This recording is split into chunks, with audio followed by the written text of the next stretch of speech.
মুসলিম এক হতে চাই এবং আমাদের ধর্ম একটা, আমাদের রাসূল একজন, কিন্তু আমাদের ভিতরে কিছু কিছু শায়েখ নামধারী আছেন যারা ইসলামকে বিভিন্ন ভাবে পৃথক করে রেখেছে।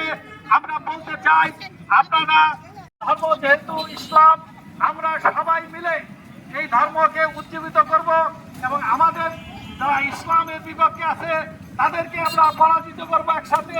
এবং আমি আরো বলতে চাই আজকে যা হয়েছি ইসলামের বিজয়ের জন্য সারা বিশ্বে আজকে যেভাবে মুসলমানদের উপর অত্যাচার করা হচ্ছে, নির্যাতন করা হচ্ছে, সামনে যাতে আমাদের এই মুসলমান আমরা কি সবাই মুসলমান?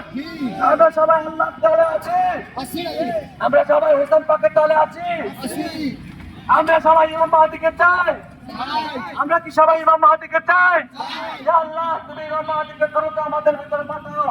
আল্লাহুম্মা সাল্লি আলা মুহাম্মদ ওয়া আলি মুহাম্মদ। আজিল হায়াতাহুম।